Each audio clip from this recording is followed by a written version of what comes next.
और इसका जो पीडीएफ है वो मिल जाएगा आपको टेलीग्राम चैनल पेपर बन बाई शिवम चौहान पर। यहाँ से जाके आप जो है इसका पीडीएफ भी डाउनलोड कर सकते हैं। नमस्कार रश्मि। तो आगे बढ़े भाई, अगली जो है अपना क्वेश्चन देख लेते हैं। क्वेश्चन नंबर फर्स्ट हमारे सामने है। तो देखिए हमारे पास क्वेश्चन नंबर 1 है भाई। क्वेश्चन को पढ़ेंगे तो ये आपका डीआई का एक क्वेश्चन है। क्वेश्चन में बोल रहा है कि किसी राज्य में 6 विद्युत उत्पादन संयंत्र स्थापित हैं। निम्नलिखित ग्राफ संयंत्र की स्थापित क्षमता और उससे प्राप्त वास्तविक ऊर्जा को दर्शाता है।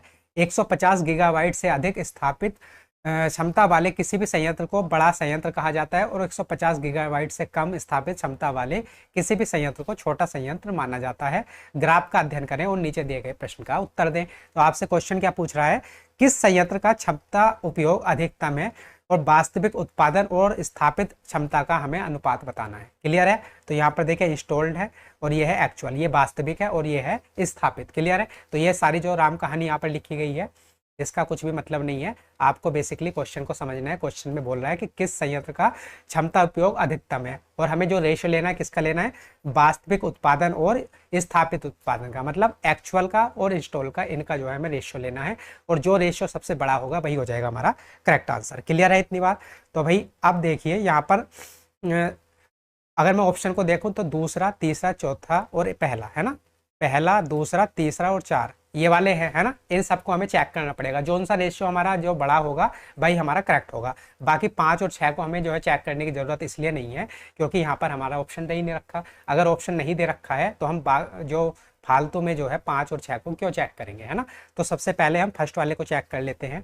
तो हमें किसका रेशियो लेना, देखिए वास्तविक उत्पादन और स्थापित उत्पादन, मतलब जो एक्चुअल है, तो एक्चुअल है ये येलो वाला हो जाएगा 220 और उसका रेशियो किससे लेना है, स्थापित से, मतलब इंस्टॉल्ड से, ये ब्लू वाला, तो ये हो जाएगा 250। तो इनका रेशियो कितना आ जाएगा भाई, 22/25। क्लियर है इतनी बात? अब अगर मैं सेकंड वाले को चेक करूं तो यहाँ पर जो वास्तविक है वो कौन सा है, 180, और जो एक्चुअल है वो कितना है, सॉरी इंस्टॉल्ड है वो कितना है, 220। ऐसे ही अगर मैं तीसरे वाले में बात करूं तो यहाँ पर है 100 और जो इंस्टॉल्ड है वो है 130, और ऐसे ही फोर्थ वाले में ये है 80 और ये जो इंस्टॉल्ड है वो है 100। अब इन सब का हमें रेशियो लेना है। तो यहाँ पर कितना आ जाएगा, 20 80 20 100, 4/5। यहाँ पर देखिए 1 0 से 1 0 कैंसिल, 10/3, और यहाँ पर 1 0 से 1 0 और ये हो जाएगा 2 9 18 और 2 से 1 11 12, तो 9/11 और यहाँ पर हो जाएगा 22/25। तो अब देखिए हमें अभी जो है इनका रेशियो पता नहीं चल रहा कि कौन सा रेशियो बड़ा है या फिर कौन सा रेशियो छोटा है। तो आप इसको सोल्व कर लेंगे। सोल्व कैसे करेंगे, अगर मैं 22 को 25 से भाग करूँ, तो अगर मैं 25 से भाग कर रहा हूँ किसको, 22 को, तो ये कितनी बार चला जाएगा भाई, यहाँ पर पॉइंट लग जाएगा 1 0, तो ये 25 8 200, तो ये 200 बार चला जाएगा, यहाँ पर बचेगा 20 और फिर से 1 0, तो 25 8 200। तो इनका रेशियो कितना आ गया, 0.88। जो फर्स्ट वाला है इसका रेशियो कितना आ गया, 0.88। क्लियर है इतनी बात? अब सेकंड वाले को चेक कर लेंगे तो ये है 9/11। तो 11 से अगर मैं 9 को भाग करूंगा तो ये कितनी बार चला जाएगा, पॉइंट लगेगा 90 और 11 8 88, यहाँ पर बचेगा 2 फिर 1 0, तो 11 1 11, तो लगभग 0.81 बार चला जाएगा ये। ऐसे अगर मैं थर्ड वाले को चेक करूँ तो ये क्या है, 10/13। तो 13 से अगर मैं 10 को भाग करूँ तो कितनी बार चला जाएगा, पॉइंट लग के 0 और 13 7 91, लगभग 0.7 टाइम्स चला जाएगा ये। ऐसे ही फोर्थ वाला बचा है, तो 5 से अगर मैं 4 को भाग दूंगा तो कितनी बार चला जाएगा, 5 8 40, 0.8 टाइम्स। क्लियर है? अब हमें यह बताना था कि किस संयंत्र का ऊर्जा क्षमता अधिकतम है। तो मैक्सिमम रेशियो किसका आया है, फर्स्ट वाले का, देखा 0.88 इन सबसे बड़ा है, तो इसलिए फर्स्ट वाला हो जाएगा हमारा करेक्ट आंसर। तो हमारा पहले का जो है डी ऑप्शन हो जाएगा करेक्ट ऑप्शन। क्लियर है? समझ पाए होंगे आप? तो आपको यहाँ पर बेसिकली रेशियो लेना था, है ना। आगे बढ़ जाते हैं, अगला क्वेश्चन देखते हैं, question number second. Question number second हमारे सामने है। तो यहाँ पर ये बोल रहा है भाई, ये टाइम एंड वर्क का क्वेश्चन है। ए और बी एक कार्य को 15 दिनों में कर सकते हैं, बी और सी इसे जो है 20 दिन में कर सकते हैं, ए और सी इसे 30 दिन में कर सकते हैं। यदि ए, बी और सी एक साथ काम करते हैं तो उन्हें काम पूरा करने में कितने दिन लगेंगे, ये हमें बताना है। तो अगर मैं बात करूं, ए और बी जब एक साथ काम करते हैं तो उन्हें कितने दिन लगते हैं, 15 दिन। बी और सी जब एक साथ काम करते हैं कितने दिन लगते हैं, 20। और ए और सी जब एक साथ काम करते हैं उन्हें लगते हैं 30 दिन। तो इन सब का हम क्या ले लेंगे, एलसीएम ले लेंगे, जिससे हमें टोटल काम पता चल जाएगा। तो 15, 20 और 30 का एलसीएम कितना हो जाएगा, 60। तो देखिए 15 चौका 60, 20 तिया 60 और 30 दूनी 60। तो ये क्या आ गया, ये आ गई इनकी इफिशियंसी। क्लियर है, ये आ गई उनके कार्य करने की क्षमता। ए और बी मिलकर एक दिन में कितना काम करते हैं, 4। बी और सी एक दिन में मिलकर कितना काम करते हैं, 3। ए और सी मिलकर एक दिन में कितना काम करते हैं, 2। अब हमें बताना है कि ए बी और सी एक साथ अगर काम करें तो उन्हें काम पूरा करने में कितने दिन लग जाएंगे। तो भाई अगर इन सबको जोड़ दो तो 4 3 7 2 9, तो ये 9 आ गया, 9 यूनिट काम आ गया तीनों का। लेकिन आया किसका, देखिए ए प्लस बी का, बी प्लस सी का, सी प्लस ए का। A plus B plus B plus C plus A, इनका जो है ये 9 यूनिट काम आ गया है ना। तो यहाँ पर देखिए ए 2 बार आया है, बी भी 2 बार आया है, सी भी 2 बार आया है। तो यहाँ से अगर मैं 2 कॉमन ले लूँ तो यहाँ पर क्या आ जाएगा, ए प्लस बी प्लस सी बराबर 9। और ए प्लस बी प्लस सी का जो है एक दिन का काम कितना आ गया, 9/2 यूनिट। क्लियर है इतनी बात, यहाँ तक तो किसी को कोई डाउट नहीं है। ए बी और सी का हमने एक दिन का काम निकाल लिया। अब हमें क्या बताना है, ए बी और सी अगर एक साथ काम को करते हैं तो कितने दिन लगेंगे। टोटल काम हमें करना कितना है, 60 यूनिट। और एक दिन में ए बी और सी मिलकर कितना काम करते हैं, 9/2 यूनिट। तो इसको भाग कर देंगे, अब ये 2 ऊपर चला जाएगा गुणा में यहाँ से, है ना। तो देखिए 3 3 9, 3 से ये चला जाएगा 20 बार, तो ये हो जाएगा 20 दूनी 40, तो 40/3। और 3 से अगर मैं 40 को भाग करूंगा कितना आएगा, 13 सही 1/3। क्लियर है, तो 13 सही 1/3 हमारा जो है बी ऑप्शन हो जाएगा करेक्ट ऑप्शन। ये जो ऑप्शन है ये ऐसे लिखे हुए, जैसे 12 1/3 है तो ये है 12 सही 1/3, ऐसे ये है 13 सही 1/3, ये है 11 सही 1/2 और ये है 10 सही 1/2। क्लियर है, तो बी ऑप्शन हो जाएगा हमारा करेक्ट ऑप्शन। किसी को कोई डाउट है यहाँ पर। सर मैं ये कह रहा था कि आप एक मैराथन करा लो मैथ की, जिसमें 5 क्वेश्चन हर टॉपिक के करा देना, वैरायटी वाले please sir. Okay Vishal Sagupta sir, ये 60 कैसे आया प्लीज़ समझा दीजिए। एलसीएम, ओके ईसा, आपको ये समझ में नहीं आया कि ये 60 कैसे आया, चलिए मैं एक बार बता देता हूँ। ये जो 60 आता है ना, ये आता है एलसीएम। जैसे ए और बी मिलकर एक दिन में कितना काम कर रहे थे, सॉरी ए और बी मिलकर टोटल काम कितने दिन में कंप्लीट कर रहे हैं, 15 दिन में। बी और सी मिलकर टोटल काम कितने दिन में कर रहे हैं, 20 दिन में। ए और सी मिलकर कितने दिन में कर रहे हैं, 30 दिन में, है ना। तो 15 20 30, तो ये जो 60 आता है ना, अगर हम इनका एलसीएम ले लें तो वो 60 आता है। मतलब 60 एक ऐसा नंबर है जो 15 से भी पूरा पूरा डिवाइड हो जाएगा, 20 से भी पूरा पूरा डिवाइड हो जाएगा और 30 से भी डिवाइड हो जाएगा। तो हम यहाँ पर एक ऐसी संख्या लेते हैं जिसको हम एलसीएम बोलते हैं, जो इन तीनों से पूरा पूरा भाग चला जाए। और ऐसा हम इसलिए करते हैं जिससे कि हमारे जो है फ्रैक्शन ना बने, क्योंकि अगर हमारी फ्रैक्शन बनेगी तो हमारी जो है कैलकुलेशन थोड़ी मुश्किल हो जाएगी। तो कैलकुलेशन आसान बनाने के लिए हम यहाँ पर एक ऐसा नंबर ले लेते हैं जो इन तीनों से पूरा पूरा भाग चला जाए, जिससे कि हमारी कंप्लीट वैल्यू आ जाए। और इसको हम क्या करते हैं, इसको बोलते हैं हम एलसीएम। और यही होता है हमारा टोटल वर्क, है ना। तो आप समझ पाए कि ये 60 कहाँ से आया। आगे बढ़ जाए भी। और विशाल आप बोल रहे हैं कि 5 क्वेश्चन की एक मैराथन, देखिए मैं कोशिश करता हूँ, नहीं तो मैं आपको देखिए जो टॉपिक वाइज हैं वो तो मैं आपको दे ही रहा हूँ, है ना। आज भी जो है 2 वीडियो मैंने आपकी डाली है। और ऐसे ही जितने भी टॉपिक वाइज है, जैसे टाइम एंड वर्क के सारे क्वेश्चन हैं जो अभी जून जुलाई अगस्त में पूछे गए हैं, तो उन सबको जो है कंबाइंड करके एक टाइप अलग वीडियो बना दूंगा। जैसे मान लीजिए टाइम एंड वर्क के 2 टाइप के क्वेश्चन आपसे पूछे गए हैं जून जुलाई और अगस्त में DET+P के जितने भी पेपर हुए हैं, तो दोनों टाइप के, जैसे एक टाइप की मैंने एक अलग वीडियो बना दी, दूसरे टाइप की एक अलग वीडियो बना दी। तो 15 से 20 मिनट की वीडियो रहेगी और उसमें आपके जो है टाइम एंड वर्क के कंप्लीट टाइप जितने भी अभी हाल फिलहाल में पूछे गए हैं वो कंप्लीट हो जाएंगे। ऐसे ही मैंने जो है आपके लिए तैयार किया है कंपाउंड इंटरेस्ट का। कंपाउंड इंटरेस्ट के भी हमारे जो है 3 टाइप के क्वेश्चन पूछे गए हैं अभी हाल फिलहाल में। तो तीनों टाइप की मैं अलग अलग एक एक टाइप की 15-15 मिनट की वीडियो बना दूंगा, उससे आपका कंप्लीट हो जाएगा। और वो सारी चीज़ें मैंने तैयार कर ली है, जल्दी ही आपको मिल जाएगी, है ना। तो अगर मैराथन भी नहीं करी तो मैं टॉपिक वाइज आपको सारे क्वेश्चन दे दूंगा, आप टेंशन मत लीजिए। और मुझे लगता है कि जो है टाइम कम है और टॉपिक वाइज से कवर नहीं हो पा रहा, तो मैराथन भी कर लेंगे, है ना। आगे बढ़ जाए भी।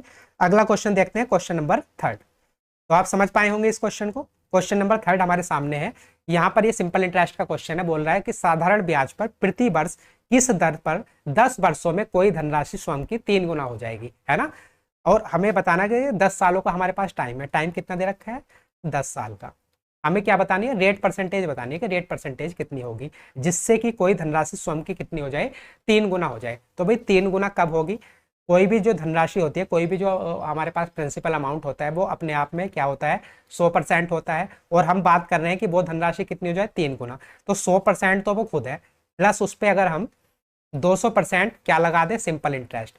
साधारण ब्याज अगर उसमें 200% जोड़ दें तो 100% प्लस 200% मिलकर कितनी हो जाएगी, ये 300%। 300% का मतलब अपने आप की 3 गुना हो जाएगी। क्लियर है इतनी बात। यहाँ पर किसी को कोई डाउट तो नहीं है कि 100% तो राशि अपने आप में खुद होती है, ऊपर से अगर हम उसमें 200% साधारण ब्याज जोड़ दें तो वो कितनी हो जाएगी 300%, मतलब अपने आप की 3 गुना हो जाएगी। अगर पहले कोई राशि 1 रुपए थी, उस पर अगर मैं 2 रुपए ब्याज लगा दूं तो 1 + 2 मिलकर कितने हो जाएंगे 3 हो जाएंगे, मतलब पहले की 3 गुना हो जाएगी। क्लियर है इतनी बात?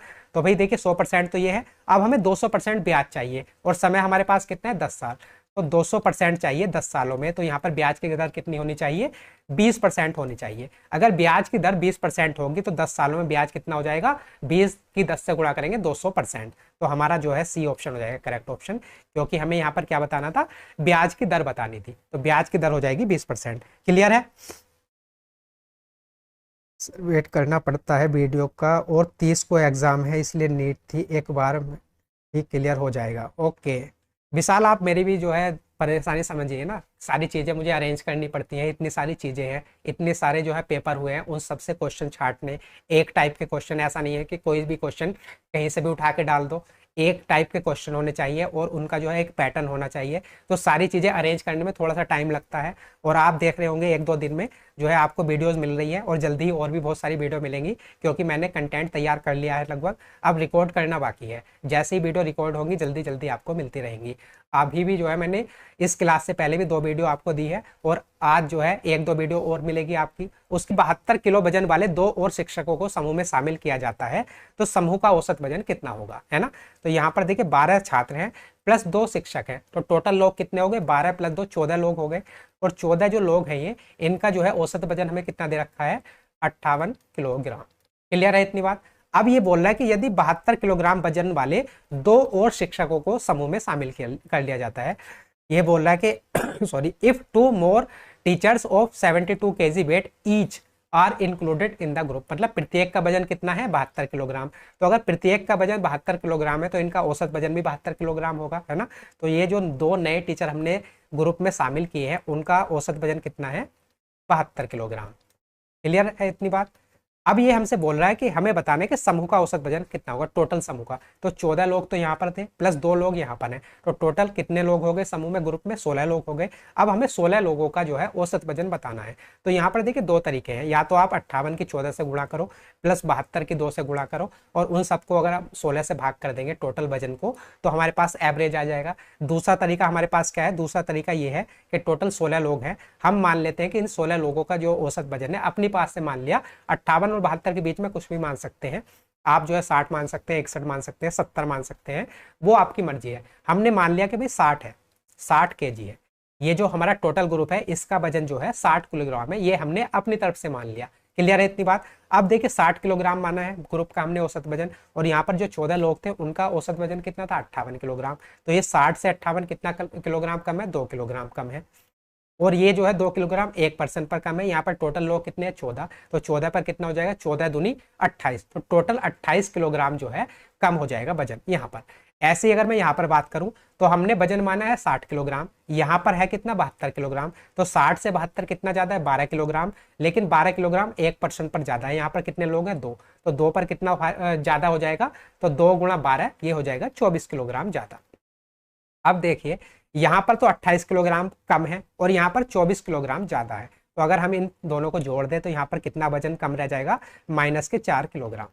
ये -4 किलोग्राम जो वजन है ये पूरे ग्रुप में डिस्ट्रीब्यूट होगा, पूरा ग्रुप है कितने का 16 लोगों का, तो 16 लोगों में ये बांट देंगे तो ये कितना हो जाएगा 0.25 माइनस के, इतना जो है वजन कम होगा। तो हमने अपनी तरफ से औसत कितना माना था 60 किलोग्राम, तो 60 किलोग्राम में से अगर मैं माइनस के 2.5 माइनस कर दूंगा तो मुझे इस पूरे ग्रुप का औसत वजन पता चल जाएगा। तो 60 में से 0.25 माइनस करेंगे कितना आ जाएगा 59.75 किलोग्राम।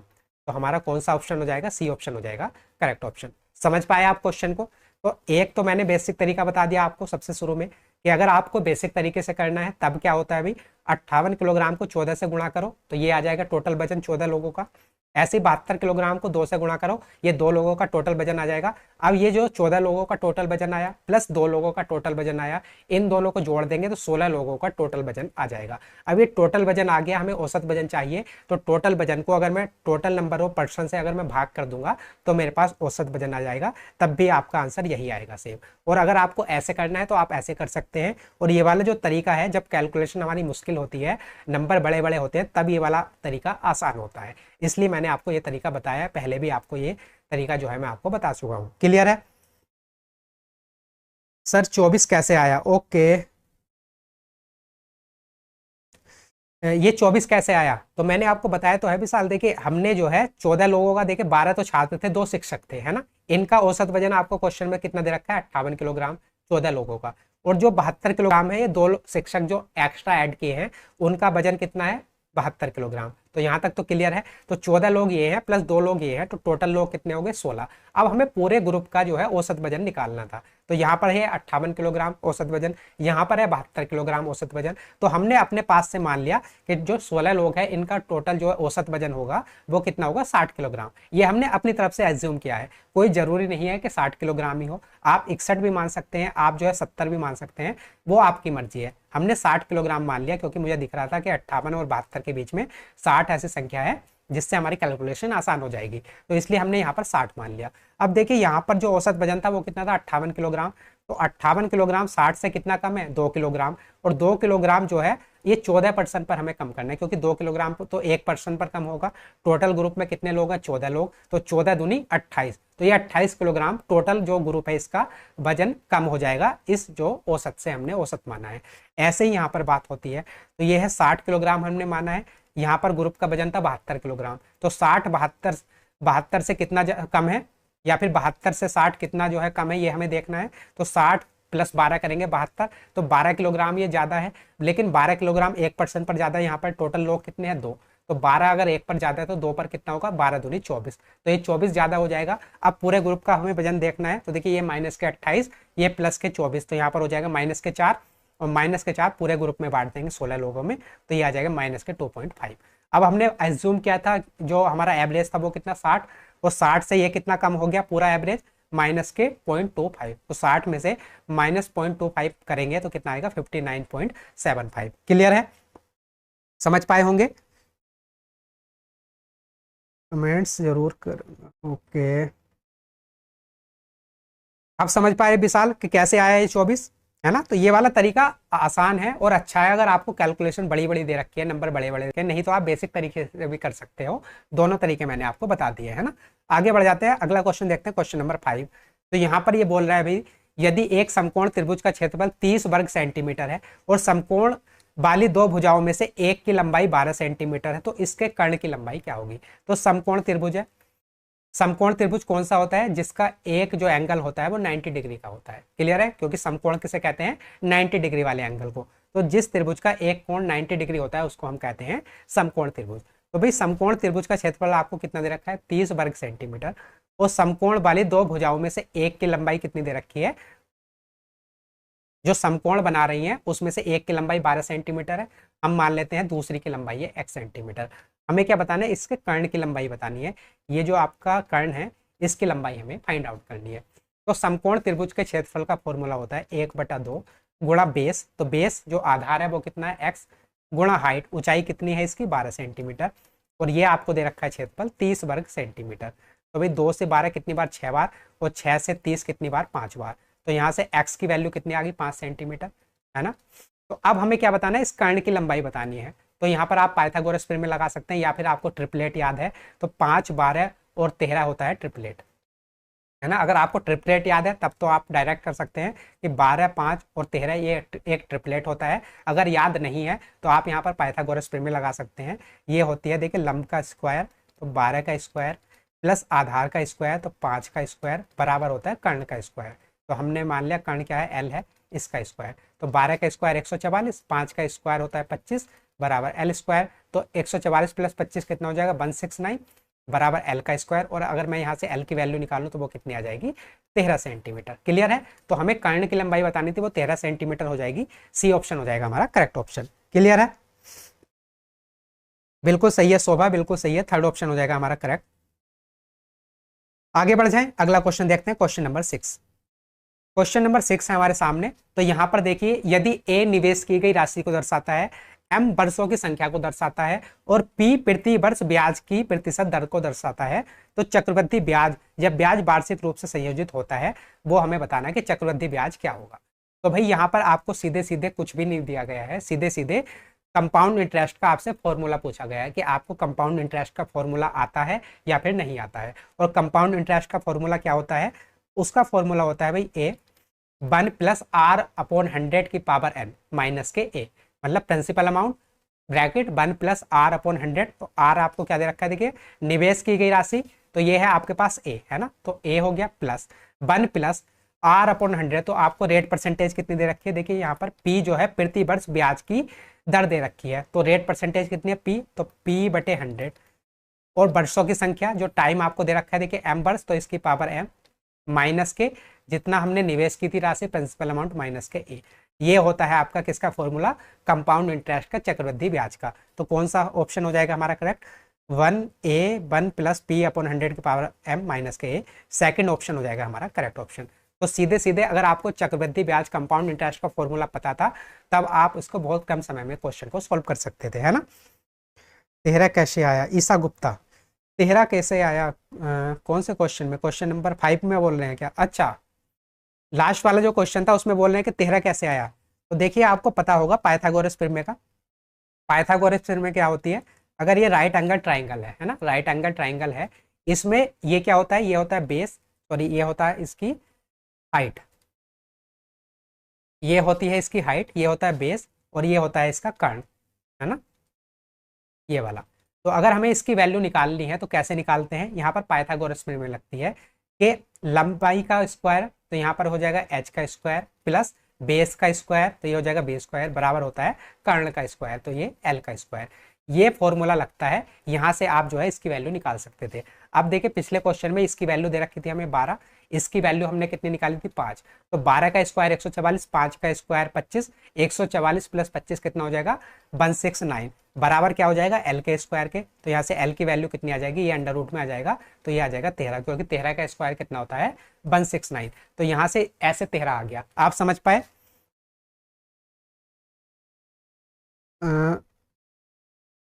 6 का भी बिल्कुल सही है शोभा। ईसा आप समझ पाए? शकुंतला सर टीजीटी हिंदी के जनरल पेपर के भी मैथ्स की प्रैक्टिस करा दीजिए।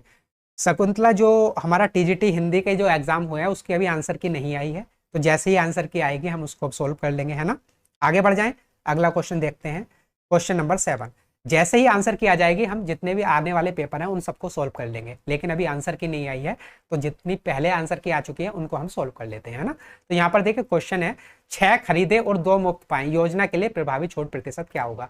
तो ये आपने सेल में भी सुना होगा, है ना, किसी मॉल वगैरह में जाते हैं, कहीं दुकान पर जाते हैं, आपने सुना होगा कि भाई 6 की खरीद पर 2 मुफ्त, 4 की खरीद पर 1 मुफ्त, है ना, 4 खरीदोगे 1 मुफ्त मिलेगा। तो इसी तरह की ये जो है आपको डील दे रखी है कि 6 खरीदे और 2 मुफ्त पाए, योजना के लिए प्रभावी छूट परसेंटेज।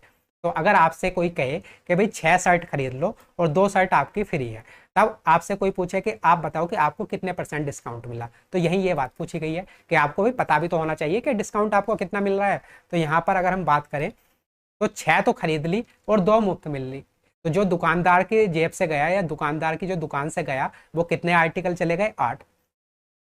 ये मार्क प्राइस 8 चले गए। और जो उसने बेचा, जो उसका बेच के पास पैसा आया वो कितने का आया? सिर्फ 6 का। सेलिंग प्राइस कितने का आया? सिर्फ 6 का। इस वाली बात को आप समझ पाए? देखिए 6 खरीदे 2 मुफ्त पाए, तो आपने 6 का पैसा दिया, दुकानदार को आपने 6 आर्टिकल का पैसा दिया, लेकिन आपको मिले कितने? 6 तो ये मिल गए, प्लस 2 और मिल गए जो फ्री वाले थे, तो आपके पास कितने आ गए? 8 आर्टिकल आ गए। तो जो दुकानदार है उसकी जो दुकान से आर्टिकल कितने गए? 8 गए, उसके पास से तो 8 चले गए, लेकिन दुकानदार के पास पैसा कितना आया? आपने तो सिर्फ 6 खरीदे थे ना, तो दुकानदार के पास पैसा कितने का गया? सिर्फ 6 का। 6 आर्टिकल का उसके पास पैसा गया, तो जो सेलिंग प्राइस हो गया वो हो गया 6 रुपए। अगर हमने मान लिया कि सबका जो है प्राइस 1 रुपया था, तो यहाँ पर मार्क प्राइस था 8 रुपए, क्योंकि 8 आर्टिकल उसने बेचे हैं, और उसके पास पैसा कितना आया? सिर्फ 6 का, क्योंकि आपने तो सिर्फ 6 खरीदे हैं, 2 तो आपको मुफ्त मिल गए। तो अगर मैं यहाँ से जो है डिस्काउंट परसेंटेज निकालना चाहूँ तो 8 की चीज़ अगर आप 6 में खरीद रहे हैं तो आपको कितने रुपए का डिस्काउंट है? 2 रुपए का। और 2 रुपए का डिस्काउंट कितने पर? मार्केट प्राइस पर 8 रुपए पर। तो ये 100 पर कितना, क्योंकि परसेंटेज निकालनी है, तो 2 चौक 8 और 4 से 100 चला जाएगा 25 बार। तो हमें जो प्रभावी छूट मिली वो कितने की मिली? 25% की। ए ऑप्शन हो जाएगा हमारा करेक्ट ऑप्शन। क्लियर है? समझ पाए आप क्वेश्चन को? तो क्वेश्चन आसान है, और जनरल लाइफ के लिए भी ये आपको जो है पता होना चाहिए कि अगर आपको ऐसे डील मिल रही है तो एक्चुअल में आपको कितना डिस्काउंट मिल रहा है। तो अब अगर ऐसा क्वेश्चन आएगा तो आप आसानी से कर लेंगे ना। देखिए 6 खरीद पर 2 मुफ्त, तो जो दुकानदार है उसकी जेब से कितने गया 8, और आपको कितने का डिस्काउंट मिला 2 का, तो 2/8, 2/8 का मतलब 1/4 मतलब 25% की छूट मिली। क्लियर है, आगे बढ़ जाए। अगला क्वेश्चन देखते हैं, क्वेश्चन नंबर 8।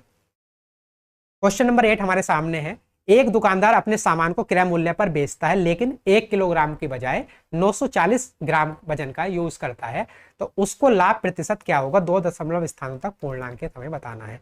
मतलब ये जो आंसर आपको दे रखे हैं वो कंप्लीट आंसर नहीं है ना। तो ये है डिसऑनेस्ट शॉपकीपर वाला क्वेश्चन। तो यहाँ पर भाई अगर मैं बात करूं कि 1 किलोग्राम की बजाय जो दुकानदार है कितने वजन का यूज कर रहा है? 940 ग्राम का, है ना। 1 किलोग्राम में कितने ग्राम होते हैं? 1000 ग्राम।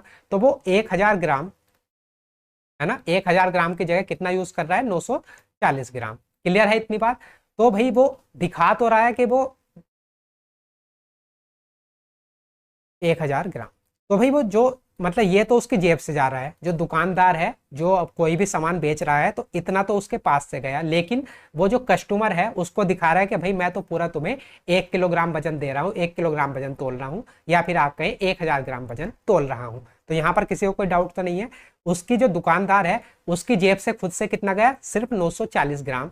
लेकिन जो जो ग्राहक है उसको वो दिखा रहा है कि मैं दे रहा हूं भाई तुझे 1000 ग्राम, क्योंकि अगर वो ग्राहक को ये बताएगा कि भाई मैं तुझे 940 ग्राम दूंगा 1 किलोग्राम के बोल के, तो कोई भी ग्राहक ऐसा थोड़ी ना होगा कि उससे खरीद लेगा। तो वो दिखाता तो ग्राहक को है कि मैं तुम्हें 1000 ग्राम दे रहा हूं, लेकिन एक्चुअल में उसकी जेब से कितना गया? सिर्फ 940 ग्राम।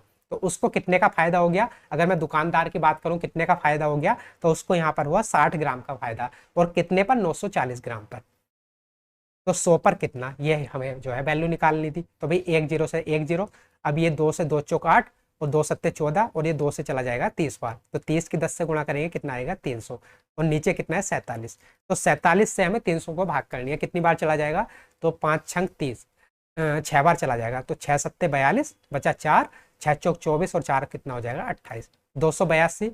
अब ये 10 में से 2 माइनस करेंगे 8, 9 में से 8 माइनस करेंगे 1, तो 18। यहाँ पर पॉइंट लगेगा, फिर 0 आ जाएगा, तो 6 पॉइंट कुछ आएगा हमारा आंसर। तो यहाँ पर ऑप्शन में आप देखोगे तो देखिए 6 पॉइंट कुछ सिर्फ एक ही ऑप्शन है, बी ऑप्शन हो जाएगा हमारा करेक्ट ऑप्शन। क्लियर है? 8 का बी बिल्कुल सही है हेमलता आपका। आगे बढ़ जाएं भी, समझ पाए आप क्वेश्चन को? तो ये डिसऑनेस्ट शॉपकीपर वाला क्वेश्चन भी आपसे पूछा जाता है ना। तो आप इसको जरूर करके जाना, और क्वेश्चन आसान है। आपको सिर्फ इतनी बात का ध्यान रखना है कि अगर 1 किलोग्राम की जगह 940 ग्राम वो तोल रहा है, तो जो दुकानदार है उसकी जेब से कितना जा रहा है? सिर्फ 940 ग्राम। लेकिन जो ग्राहक है उसको वो कितना दिखा रहा है? 1 किलोग्राम या फिर 1000 ग्राम। तो उसको यहाँ पर कितने का फायदा हो रहा है? 60 ग्राम का। कितने पर? 940 ग्राम पर। क्लियर है? आगे बढ़ जाते हैं, क्वेश्चन नंबर 9 देखते हैं। क्वेश्चन नंबर 9 है हमारे पास, एक शहर की जनसंख्या एक वर्ष में 16% बढ़ जाती है और कितनी हो जाती है? 67,744। तो प्रारंभिक जनसंख्या ज्ञात कीजिए। तो जब ये 16% बढ़ गई तब बढ़कर कितनी हो गई? 67,744। तो ये 67,744 किसकी वैल्यू है? 16% बढ़ी हुई, मतलब 116% की वैल्यू है। हमें क्या बताना? प्रारंभिक जनसंख्या। तो प्रारंभ में स्टार्टिंग में जनसंख्या कितनी रही होगी? 100%। 100% पर ये 16% बढ़ी थी तभी तो इतनी हुई थी। तो हमें प्रारंभिक बतानी है, मतलब 100% की हमें वैल्यू निकालनी है। और ये जो वैल्यू आपको दे रखी है वो दे रखी है 116% की। अब यहाँ से भी कितना आंसर आ जाएगा? तो मैं 116 की किस संख्या से गुणा करूं? तो देखिए 2 जीरो तो यहाँ पर आएंगे ही आएंगे, है ना। तो 2 जीरो आने ही है, ये नहीं होगा, ये नहीं होगा, सॉरी ये हो जाएगा, ये नहीं होगा। तो 2 ऑप्शन हमारे एलिमिनेट हो गए। लास्ट में 2 जीरो आएंगे जब हम इसकी गुणा करेंगे, और एक ये वाला ऑप्शन हो सकता है और एक सी वाला ऑप्शन हो सकता है। अब देखिए मैं 6 की किस संख्या से गुणा करूं कि यूनिट डिजिट में 4 प्राप्त हो जाए? तो अगर मैं फर्स्ट ऑप्शन की बात करूं तो 6 चौक 24, यूनिट डिजिट कितना मिलेगा? 4, 2 जीरो के बाद में, है ना। ऐसे ही अगर मैं यहाँ की बात करूं तो 6 18, यूनिट डिजिट कितना मिलेगा? 8, है ना। तो हमारा कौन सा ऑप्शन सही हो जाएगा? ये वाला गलत होगा, ए ऑप्शन हमारा हो जाएगा करेक्ट, क्योंकि यहाँ पर यूनिट डिजिट कितनी दे रखी है? 4, और इसके बाद 2 जीरो तो ऑलरेडी लगे हुए हैं। तो हमारा फर्स्ट ऑप्शन हो जाएगा करेक्ट ऑप्शन। क्लियर है? बिल्कुल सही है सौम्य, बिल्कुल सही है। शोभा आपका भी करेक्ट है, हेमलता आपका भी सही है। आगे बढ़ जाएं भाई, क्वेश्चन नंबर 10 देख लेते हैं। क्वेश्चन नंबर 10 हमारे सामने है। यहाँ पर हमें क्या करना है? Find the cube root of. तो इसका जो है हमें घनमूल निकालना है। तो घनमूल कैसे निकालेंगे? अब भाई किसी को भी कोई ऐसा तो होगा नहीं कि उसको इसका घनमूल याद होगा, तो हम कैसे निकालेंगे? यहाँ पर हमें थोड़ी स्मार्ट अप्रोच लगानी पड़ेगी। ऑप्शन एलिमिनेशन हमें यहाँ पर यूज करना पड़ेगा। तो अगर मैं बात करूँ ऑप्शन के, 4 ऑप्शन आपको दे रखे हैं। तो जो इसका घनमूल रहेगा या फिर जो आपको ये ऑप्शन दे रखे हैं, अगर हम इसका क्यूब करेंगे तब ये संख्या आनी चाहिए जो आपको ये नंबर दे रखा है। ये 4 ऑप्शन है, मान लीजिए कि हमारा जो है सेकंड ऑप्शन करेक्ट है। इसका जो घनमूल है वो कितना है, 63 है। तो अगर मैं 63 का क्यूब करूंगा तब मुझे ये वाला नंबर जो है प्राप्त होना चाहिए, तभी तो ये आंसर सही होगा। तो आप इतनी बात समझ पाए। तो भाई अब ऑप्शन की हेल्प ले लेते हैं।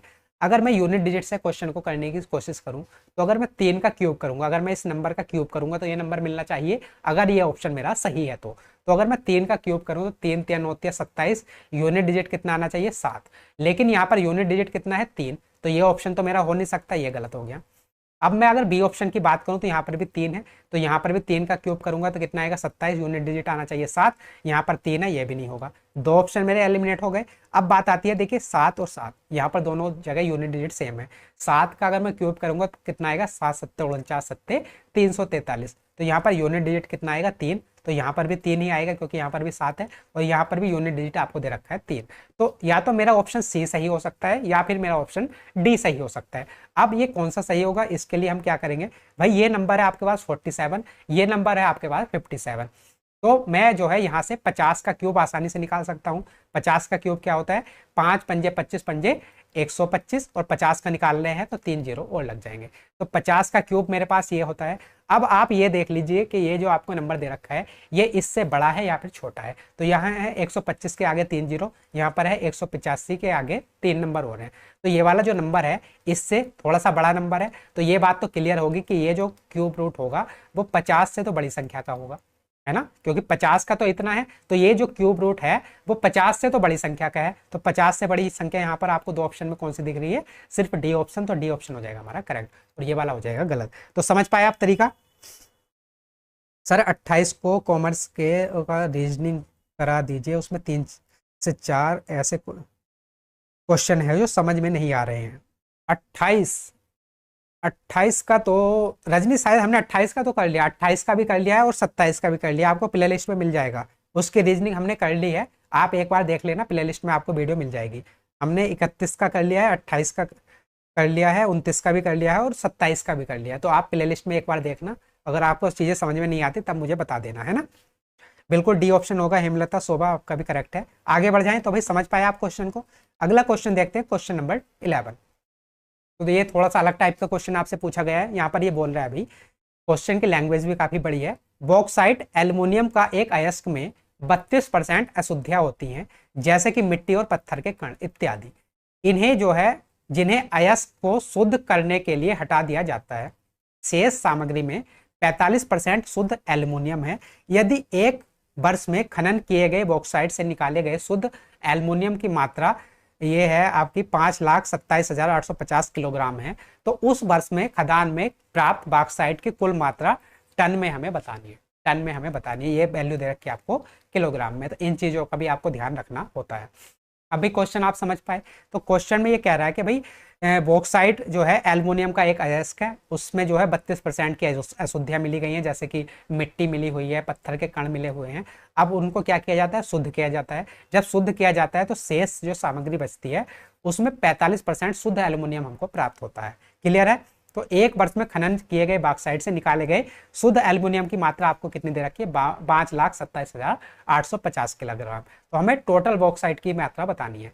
तो सबसे पहले भी शुद्ध एल्युमिनियम की आपको जो एक वर्ष में वो मात्रा कितनी दे रखी है, 5,27,850 किलोग्राम। ये शुद्ध एल्युमिनियम है और शुद्ध एल्युमिनियम शेष सामग्री में कितना था, 45%। तो बेसिकली ये जो वैल्यू आपको दे रखी है 45% की दे रखी है। तो यहाँ से अगर मैं टोटल 100% की वैल्यू निकालूं तो 100 से मुझे गुणा करनी पड़ेगी, क्योंकि ये जो वैल्यू दे रखी थी आपको एल्युमिनियम की दे रखी थी। शुद्ध एल्युमिनियम की वैल्यू 45% शुद्ध एल्युमिनियम था और एक वर्ष में शुद्ध एल्युमिनियम था कितना, टोटल इतना। तो ये जो वैल्यू दे रखी थी आपको 45% की दे रखी थी। अगर मैं यहाँ से 100% की वैल्यू निकालूं तो यहाँ से ये 100% क्या मिल जाएगा, शुद्ध बॉक्साइट मिल जाएगा। ये जो बॉक्साइट है ये क्या मिल जाएगा, ये जो वैल्यू आएगी वो किसकी आएगी, 100% जो है शुद्ध बॉक्साइट की। लेकिन हमें वैल्यू किसकी बतानी है, तो उस वर्ष में खदान में प्राप्त बॉक्साइट की कुल मात्रा। हमें शुद्ध बॉक्साइट की मात्रा नहीं बतानी, ये जो मात्रा आई है वो आई है शुद्ध बॉक्साइट की मात्रा। हमें बतानी है टोटल बॉक्साइट की। तो टोटल की कितनी होगी भाई, अयस्क में देखिए 32% तो अशुद्धियाँ थी, जो बॉक्साइट था उसमें 32% तो अशुद्धियां मिली गई थी, और ये जो वैल्यू आई है ये आई है हमारी किसकी, शुद्ध बॉक्साइट की। तो शुद्ध बॉक्साइट कितना होगा, अगर 100% में से 32% अशुद्धियां हैं तो शुद्ध कितना होगा, ये होगा 68%। और अगर हमें टोटल बॉक्साइट की वैल्यू निकालनी है तो हमें गुणा करनी पड़ेगी 100 से। क्लियर है इतनी बात, यहाँ पर किसी को कोई डाउट तो नहीं है ना। तो यहाँ पर ये सारी वैल्यू आ गई, अब इसको हमें सोल्व करना है, हमारा आंसर आ जाएगा। अब देखिए ये जो वैल्यू आपको दे रखी थी वो दे रखी थी किलोग्राम में, हमें आंसर किस में चाहिए, टन में। तो 1 टन में कितने किलोग्राम होते हैं, तो भाई 1 टन में होते हैं 1000 किलोग्राम। ये बात आपको पता होनी चाहिए कि जो 1 टन होता है उसमें कितने किलोग्राम होते हैं, 1000 किलोग्राम। और ये जो सारी हमारी वैल्यू कैलकुलेट हो रही है ये किलोग्राम में ही कैलकुलेट हो रही है, लेकिन हमें चाहिए कितने आंसर, टन में चाहिए। तो हमें जो है 1000 से यहाँ पर भाग करना पड़ेगा। जब आप 1000 से भाग करोगे तो देखिए 3 जीरो तो कैंसिल आउट हो जाएंगे। क्लियर, तो यहाँ पर क्या बचेगा, ये बचेगा 52, 78, 5 गुणा ये वाला 100 बटे 45 और गुणा में 68। अब देखिए भाई ये किससे चला जाएगा, ये 5 से चला जाएगा, 5 नम 45, और ये 5 से चला जाएगा 20 बार, और ये 4 से चला जाएगा 4, 4 सत्ते 28, और ये 4 से चला जाएगा 5 बार। अब ये 17 से कितनी बार चला जाएगा, तो 17 तिया 51, 1 और 17 पंजे 85 है ना। और ये 9 से 3105, 9 से कितनी बार चला जाएगा, तो 9 तिया 27, बचेगा कितना 4, 9 चौक 36, 9 पंजे 45। तो कितना बचा भाई हमारे पास, ये बचा 345 गुणा 5। अब 345 की 5 से गुणा करेंगे कितना आ जाएगा, 5 पंजे 25, 5 चौक 20, 2 22 और 5 या 15, 2 17, 1725 टन। ये वैल्यू आई हमारे टन में, तो हमारा जो है ए ऑप्शन हो जाएगा करेक्ट ऑप्शन। क्लियर है, समझ पाए, किसी को कोई डाउट है तो आप पूछ सकते हैं। तो थोड़ा सा नए टाइप का क्वेश्चन था, लैंग्वेज भी काफ़ी बड़ी थी। अगर आपने पहले क्वेश्चन नहीं कर रखा है या फिर आप जो है मैथ्स में इतना कंफर्टेबल फील नहीं करते हैं, तो अगर एग्जाम में आएगा तो पहली बार में इस क्वेश्चन को छोड़ देना, क्योंकि देखिए लैंग्वेज देख के ही आपको समझ में आ रहा है कि लैंग्वेज ही काफ़ी बड़ी है और थोड़ा अलग टाइप का क्वेश्चन है। तो मैंने आपको जो वीडियो बनाई थी मैथ्स को कैसे अटैम्प्ट करना है, उसमें मैंने बताया था कि जब भी आपको नया क्वेश्चन दिखाई दे या किसी क्वेश्चन की लैंग्वेज काफ़ी लंबी आपको दिखाई दे तो पहली बार में उस क्वेश्चन को छोड़ देना है। अगर आप पहली बार में करने की कोशिश करेंगे तो आपको ज़्यादा समय जा सकता है और हो सकता है कि क्वेश्चन भी ना हो, प्रेशर आप पर क्रिएट हो जाए। तो अगर ऐसा क्वेश्चन आता है तो पहली बार में छोड़ देना। जिनका जो है मैथ्स अच्छा है उनके लिए भी सेम सलाह है, अगर पहली बार में अगर आपको इस तरह का क्वेश्चन दिखाई दे छोड़ देना, अगर आपको करना भी है तो दूसरे राउंड में इसको सोल्व करना। क्लियर है, बिल्कुल बिल्कुल। अगर आप इसको इस तरह के क्वेश्चन को स्किप कर देंगे उसमें भी कोई दिक्कत नहीं है, उससे भी आपका बहुत ज़्यादा नुकसान नहीं होगा। तो जो आप वाईटी पर करवाए उसको मैंने किया, जो टेलीग्राम पर पीडीएफ दिए उसको नहीं कराए, जो आप वाईटी पर कराएं उसको मैंने किया हुआ है। ओके, आप जो टेलीग्राम पर पीडीएफ दिए उसको नहीं कराए हैं।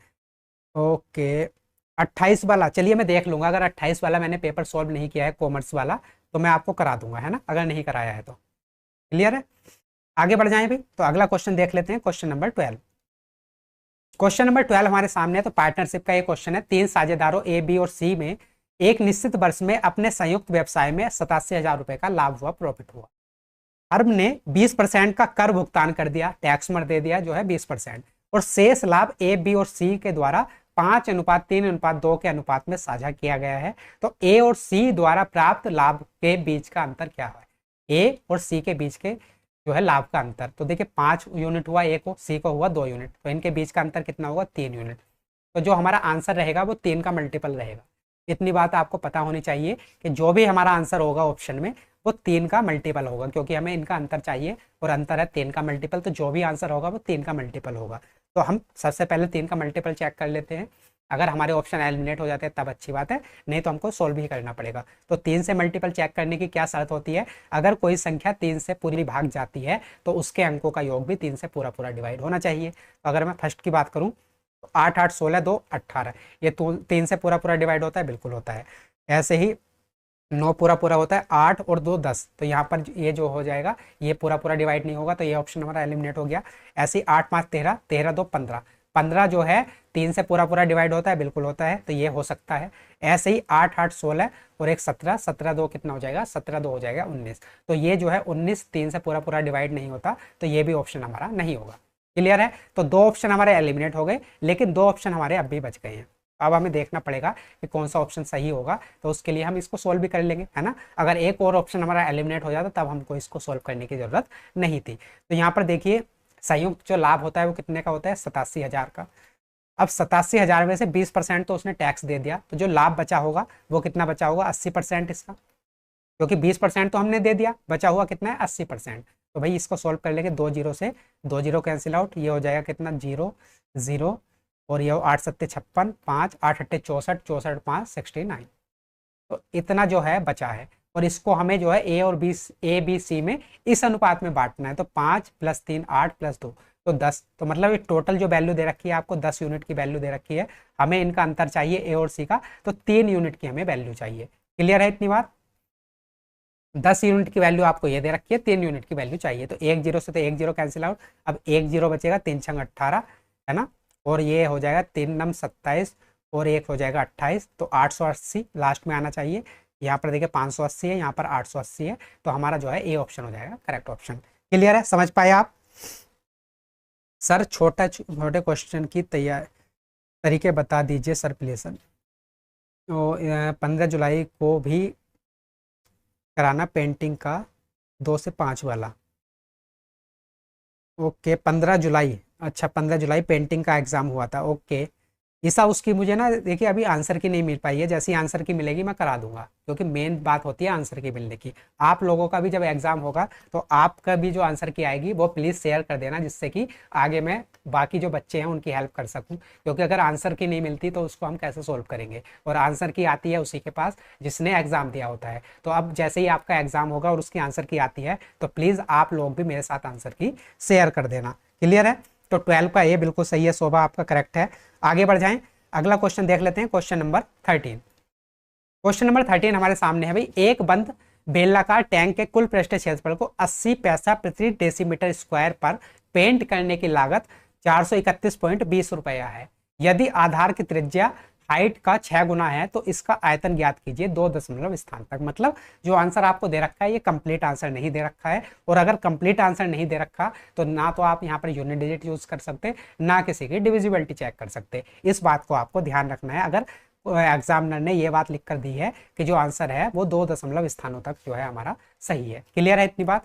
तो यहाँ पर देखिए कुल पृष्ठीय क्षेत्रफल इतने रुपए, मतलब 80 पैसा पर डेसीमीटर के स्क्वायर से कितनी लागत आई है टोटल, 431.20 रुपए। तो बंद बेलनाकार जो बेला है उसका कुल पृष्ठीय क्षेत्रफल का फॉर्मूला क्या होता है, 2πr और ब्रैकेट में h+r, यह फॉर्मूला होता है बेलन के कुल पृष्ठीय क्षेत्रफल का, और इसकी वैल्यू आपको कितनी दे रखी है, 431.20। और ये जो है भाई देखिए 80 पैसा पर डेसीमीटर स्क्वायर के हिसाब से दे रखी है। अगर हमें इसको रुपए में कन्वर्ट करना है तो हमें इसको जो है 80 पैसा से भाग करनी पड़ेगी, और पैसे को अगर मैं रुपए में कन्वर्ट करना है तो 1 रुपए में कितने होते हैं, 100 पैसे होते हैं। तो 80 को 100 से भाग कर देंगे तो ये रुपए में कन्वर्ट हो जाएगा। अब ये 100 ऊपर जाके चला जाएगा गुणा में, और यहाँ से ये हट जाएगा, है ना, अपोन वाली चीज ऊपर गुणा में चली जाती है, तो ये इतना डेसीमीटर स्क्वायर आ जाएगा वैल्यू। क्लियर है? और हमें डेसीमीटर स्क्वायर को बिल्कुल भी नहीं छेड़ना, क्योंकि आंसर हमें डेसीमीटर स्क्वायर में ही दे रखा है। तो ये जो यूनिट है हम सेम रखेंगे। तो यहाँ पर आप समझ पाए 431.20 रुपए लगे थे, और 80 पैसा पर डेसीमीटर स्क्वायर के हिसाब से लागत आई थी, तो इसको हमने रुपए में कन्वर्ट कर लिया। तो 80 पैसे को अगर मैं रुपए में कन्वर्ट करूंगा तो 80 को 100 से भाग करना पड़ेगा, क्योंकि 1 रुपए में कितने होते हैं, 100 पैसे होते हैं। अब ये अपोन में 100 था, ऊपर चला जाएगा गुणा में। तो अब देखिए 2 पॉइंट यहाँ से हट जाएंगे, 2 जीरो हटेंगे, 1 जीरो से 1 जीरो, और ये कितनी बार चला जाएगा, तो 8 पंजे 40, बचेगा कितना, 3, और 8 तिया 24, 8 पंजे 40, यहाँ पर बचा कितना, 3, 8 तिया 24, और यहाँ बचा 7, 8 9 72, तो कितना आ गया, 539 आ गया वैल्यू, है ना। तो ये जो वैल्यू आई हमारी सोल्व करके कितनी आई, 539,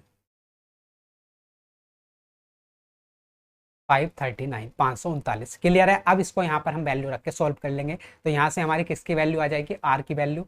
तो 2 22, पाई की वैल्यू क्या रखनी है हमें, 22/7। आर की वैल्यू ऐसे ही रख लेते हैं, गुणा आर, प्लस जो आपकी जो आधार की त्रिज्या है हाइट का 6 गुना है ना। देखिए यहाँ पर इंग्लिश में भी लिख रखा है इसने, if the height is 6 time the radius of the base. जो हाइट है वो आधार की त्रिज्या का 6 गुना है। क्लियर है? यहाँ पर कंफ्यूजन हो रहा होगा आपको, जो आधार की त्रिज्या है, तो यहाँ पर देखिए थोड़ा सा गलत लिखा हुआ है इंग्लिश में। ये लिखना ये चाहता है कि जो आपकी ऊंचाई है वो क्या है, आधार की त्रिज्या का 6 गुना है। मतलब अगर त्रिज्या r है तो उसकी जो हाइट होगी वो कितनी होगी, 6r होगी। क्लियर है इतनी बात। तो यहाँ पर त्रिज्या तो हमने r ही मान रखी है, तो इसकी हाइट कितनी हो जाएगी, हाइट हो जाएगी 6r, और 6r में प्लस r कर देंगे तो ये टोटल कितना हो जाएगा 7r। क्लियर है। यहाँ पर थोड़ी सी लैंग्वेज थोड़ी गलत लिखी हुई है, तो ये हो जाएगा 7r बराबर किसके है 539 के। अब देखिए 7 से 7 कैंसिल आउट हो जाएगा, 11 दूनी 22 और 11 चौक 44, यहाँ पर बचेगा कितना 9 और 11 नम 99, तो ये हो गया 49। तो यहाँ से r की r से गुणा करूंगा मैं, कितनी आ जाएगी r स्क्वायर की वैल्यू कितनी आ जाएगी 49 बटे ये 2 दूनी 4 या अपोन में चला जाएगा 4। तो यहाँ से r स्क्वायर की वैल्यू कितनी आ गई 49 बटे 4, और अगर मैं यहाँ से r की वैल्यू निकालूँ तो वो कितनी आ जाएगी 7 बटे 2। तो r की वैल्यू 7 बटे 2 आ गई। और अगर मुझे यहाँ से हाइट निकालनी है तो हाइट कितनी है त्रिज्या की 6 गुनी, तो यहाँ पर गुणा हो जाएगी। अगर मैं हाइट की वैल्यू निकालना चाहूँ तो ये है त्रिज्या की 6 गुनी, तो 2 तिया 6 21। तो जो हाइट आ गई वो कितनी आ गई 21, जो त्रिज्या आ गई वो कितनी आ गई 7 बटे 2। तो अब हमें क्या बताना है भाई, इसका आयतन बताना है। तो बेलन के आयतन का फॉर्मूला क्या होता है पाई आर स्क्वायर एच, ये बेलन के आयतन का फॉर्मूला होता है। तो यहाँ पर वैल्यू रख देंगे, पाई की वैल्यू रखेंगे 22/7 गुणा आर स्क्वायर। तो आर स्क्वायर की वैल्यू आपको कितनी निकाली थी आपने 49/4, तो ये हो जाएगा 49/4। और हाइट की वैल्यू कितनी निकाली है 21, तो गुणा 21। 7 से 21 3 बार, और 2 दूनी 4, 2 से 11 बार, तो ये कितना हो जाएगा 11 तिया 33 गुणा 49 बटे में कितना है ये 2। अब देखिए इसको हमें सोल्व करना है। तो 33 की अगर मैं डायरेक्ट 50 से गुणा कर लूँ तो कितना आ जाएगा, तो अगर मैं 33 की 50 से गुणा करूंगा तो ये हो जाएगा 0, 5 तिया 15, 5 तिया 15 और 1 1650। अब 1650 में से मुझे 33 माइनस करना पड़ेगा, क्यों, क्योंकि मुझे 33 की 49 से गुणा करनी थी, मैंने एक बढ़ाकर गुणा कर ली 33 की 50 से। तो अब मुझे यहाँ से 33 माइनस करना पड़ेगा। तो 1650 में से अगर मैं 33 माइनस करूंगा तो कितना आ जाएगा भाई 33 7 40 और 10 50, तो ये हो जाएगा 1617 बटे 2, ये अपोन में है। तो 1617 को 2 से भाग करूंगा कितना आएगा 808.5, हमारा जो है सी ऑप्शन हो जाएगा करेक्ट ऑप्शन। क्लियर है। सर मेरे पास है, मैं आपको दे दूंगी। ओके ईसा, अगर आपके पास है तो आप मुझे शेयर कर देना, मैं उसको सोल्व करा दूंगा, है ना, क्योंकि मेन दिक्कत आती है आंसर की। तो 13 का हमारा सी हो जाएगा करेक्ट। शोभा ए नहीं होगा, हमारा सी ऑप्शन होगा करेक्ट ऑप्शन। क्लियर है। ईसा आप जो है टेलीग्राम पर शेयर कर देना, paper 1 by Shivam Chauhan Telegram channel का नाम है, आप वहां पर शेयर कर देना मेरे साथ, है ना। गौरव राम राम राम राम। तो भाई समझ पाए आप क्वेश्चन को। तो यहाँ पर आपको 2 फॉर्मूले सबसे पहले पता होने चाहिए थे, एक तो बेलन के कुल पृष्ठ क्षेत्रफल का 2 पाई आर एच प्लस आर, और दूसरा फॉर्मूला बेलन के आयतन का पाई आर स्क्वायर एच। तो देखिए यहाँ पर जो हमारे सेट हैं, ये जितने भी हमारे पेपर हो रहे हैं उसमें जो है मेंसुरेशन का एक क्वेश्चन पक्का पूछा जा रहा है आपसे, और सारे क्वेश्चन है आपके फॉर्मूला बेस्ड। तो मैं देखिए आपको कोशिश करूंगा कि सारी आपको जल्दी से जल्दी प्रोवाइड करा दूं। अगला क्वेश्चन देखते हैं, क्वेश्चन नंबर 14। क्वेश्चन नंबर 14 हमारे सामने है, एक बस की गति 4 मीटर प्रति सेकंड है, 8 घंटे और 40 मिनट में बस द्वारा तय की गई दूरी किलोमीटर में हमें बतानी है। तो यहाँ पर जो स्पीड दे रखी है वो किस में दे रखी है मीटर प्रति सेकंड में, 4 मीटर प्रति सेकंड। अब मीटर प्रति सेकंड को मुझे किलोमीटर प्रति घंटा में कन्वर्ट करना है, तो गुणा करनी पड़ेगी 18/5 से। क्लियर इतनी बात। अब देखिए हमें बताना है तय की गई दूरी। तो स्पीड आ गई इतनी, 4 गुणा 18/5 किलोमीटर प्रति घंटा, और समय कितना लगा 8 घंटे 40 मिनट। तो 8 घंटे, तो 8 तो ये घंटे हो गए, 40 मिनट को अगर मुझे घंटे में कन्वर्ट करना है तो 60 से भाग करेंगे, तो 20 दूनी 40, 20 तिया 60, तो ये कितना हो जाएगा 8 सही 2/3। या फिर अगर मैं इसको एक साथ लिख दूँ तो 8 तिया 24 और 2 26/3, 26/3 घंटे। तो इतनी स्पीड है, इतने किलोमीटर प्रति घंटा, और इतना समय लगता है 26/3 घंटा। अगर स्पीड की मैं टाइम से गुणा कर दूं तो मेरे पास क्या आ जाएगा भाई, चली गई दूरी आ जाएगी, है ना, टोटल डिस्टेंस उनने कितने कवर की। तो 3 से 18 6 बार, तो ये हो जाएगा 6 चौक 24 गुणा 26 और बटे में कितना है 5। 5 से 24 कितनी बार चला जाएगा 5 चौक 20 और 5 अट्ठे 40, तो ये कितना आ गया 4.8 गुणा 2.6। अब देखिए यहाँ पर यूनिट डिजिट से हम क्वेश्चन को कर सकते हैं। एक पॉइंट तो ये हो गया ना, ये 2.6 नहीं है भाई, ये है 26 ही है पूरा, है ना, ये है 26 है। 4.8 गुणा 26, तो देखिए एक पॉइंट तो आना ही आना है, एक अंक के बाद पॉइंट तो आना ही आना है, तो ये तो होगा नहीं। अब यूनिट डिजिट से अगर मैं क्वेश्चन को करूं तो 8 छंग 48, यूनिट डिजिट कितना आएगा 8। 8 यूनिट डिजिट कहां पर है, सिर्फ बी ऑप्शन में, तो बी ऑप्शन हो जाएगा मेरा करेक्ट ऑप्शन। क्लियर है। आगे बढ़ जाएं, अगला क्वेश्चन देखते हैं, क्वेश्चन नंबर 15। क्वेश्चन नंबर 15 हमारे सामने, 3 व्यक्ति स्थान x से स्थान y तक चलते हैं, उनकी गति जो है 5:6:8 के अनुपात में है। तो y तक पहुंचने में उनके द्वारा लिया गया टोटल समय कितना होगा। तो यहाँ ये क्वेश्चन करने के लिए आपको एक बात समझना जरूरी है, और वो क्या जरूरी है भाई, उनकी स्पीड का हमें रेशियो दे रखा है ये, और हमें क्या पूछा गया है, उनके द्वारा लिए गए समय का रेशियो पूछा गया है। तो जो ये समय का स्पीड का रेशियो होता है वो टाइम के रेशियो का उल्टा होता है। समझ पाए इस वाली बात को? जो स्पीड का रेशियो होता है, जो चाल का रेशियो होता है, वो लिए गए समय का उल्टा होता है। मतलब अगर आपकी स्पीड ज्यादा है तो आपको समय कम लगेगा, और आपकी अगर स्पीड कम है तो आपको समय ज्यादा लगेगा। इतनी बात तो आप समझते हैं। तो अगर स्पीड ज्यादा है तो समय कम लगेगा, स्पीड कम है तो समय ज्यादा लगेगा। मतलब इन दोनों का जो रेशियो होता है उल्टा होता है। अब देखिए आपको स्पीड का रेशियो कितना दे रखा है, 5:6:8। तो जो टाइम का रेशियो होगा वो इनका उल्टा होगा। तो इनका उल्टा होगा मतलब 1/5, 1/6 और 1/8। तो ये कितना हो जाएगा भाई? सबसे पहले आप अगर इसको सोल्व करना है तो आप यहाँ से एलसीएम ले सकते हैं, 5, 6 और 8 का एलसीएम। तो 5, 6 और 8 का एलसीएम लेंगे तो यहाँ पर कितना आ जाएगा, 6×8 = 48। यहाँ पर कितना आ जाएगा, 5×8 = 40। और यहाँ पर कितना आ जाएगा, 6×5 = 30। ये रेशियो आ गया इनका। अब देखिए ये किससे चला जाएगा, 2 से, तो ये आ जाएगा 24:20:15। तो जो इनके टाइम का रेशियो आया वो कितना आया, 24:20:15। ए ऑप्शन हो जाएगा हमारा करेक्ट ऑप्शन। क्लियर है? तो आप समझ पाए ना, जो स्पीड का रेशियो होता है वो टाइम का उल्टा होता है ना। और जो चली गई दूरी होती है वो स्पीड के बराबर होती है। मतलब अगर आपकी स्पीड ज़्यादा होगी तो आप ज़्यादा दूरी कवर करोगे, आपकी स्पीड कम होगी तो आप कम दूरी कवर करोगे, लेकिन टाइम का उल्टा होता है रेशियो, है ना। आगे बढ़ जाते हैं, अगला क्वेश्चन देखते हैं, क्वेश्चन नंबर 16। क्वेश्चन नंबर 16 है तो सिंप्लीफिकेशन का क्वेश्चन है, बड़ा आसान सा क्वेश्चन है। तो यहाँ पर इसको हमें सिंप्लीफाई करना है। तो यहाँ पर सबसे पहले हम ब्रैकेट को सॉल्व करते हैं, है ना। तो यहाँ पर देखिए अगर मैं यहाँ पर बात करूँ, इस ब्रैकेट की बात करूँ, तो यहाँ पर है -6, यहाँ पर है +5। तो यहाँ ब्रैकेट में कितना बचेगा, यहाँ पर बचेगा -1, है ना। इस वाले ब्रैकेट में कितना बचेगा, -1। अब ये है बाहर, जब हम बाहर आते हैं तो ये 8 और ये है माइनस, और ब्रैकेट के अंदर कितना है, -1, है ना। तो माइनस माइनस की गुणा कितनी हो जाएगी, प्लस। तो यहाँ पर कितना हो जाएगा, 8 + 1 9। तो ये कितना हो गया, 11 - 9, और भाग में कितना है, 3। इसको कैसे सोल्व करते हैं हम, बोर्ड मास रूल के अकॉर्डिंग, है ना। अब देखिए सबसे पहले भाग को हम सोल्व करेंगे तो ये हो जाएगा 11 - 9 को अगर मैं 3 से भाग करूंगा कितना आएगा, 3। तो ऊपर कितना बचा भाई, 8 बचा। 11 में से 3 माइनस करूंगा कितना आ जाएगा, 8। तो ऊपर हमारी जो वैल्यू आ गई वो कितनी आ गई, 8। अभी हमने सिर्फ ऊपर वाले को सोल्व किया है। अब नीचे वाले पर आ जाते हैं। तो ऊपर सोल्व करके आ गया 8, अब नीचे सोल्व कर लेते हैं। तो ये है 8 -6 -8 +11 -3। तो भाई -8 से +8 कैंसिल आउट हो जाएगा। ये है +11, ये है -3, यहाँ पर है -6। तो -6 और -3 कितना हो जाएगा, -9। तो +11 में से -9 माइनस करूंगा तो कितना बचेगा, ये बचेगा 2, +2। तो यहाँ ऊपर कितने था वैल्यू, 8, और नीचे कितनी आ गई वैल्यू हमारी, 2। तो 2 चौक 8, हमारी वैल्यू कितनी आ गई, सी ऑप्शन हो जाएगा करेक्ट ऑप्शन। क्लियर है? शोभा बिल्कुल करेक्ट है आपका। समझ पाए? तो आसान क्वेश्चन था। अगला क्वेश्चन देखते हैं, क्वेश्चन नंबर 17। क्वेश्चन नंबर 17 है भाई।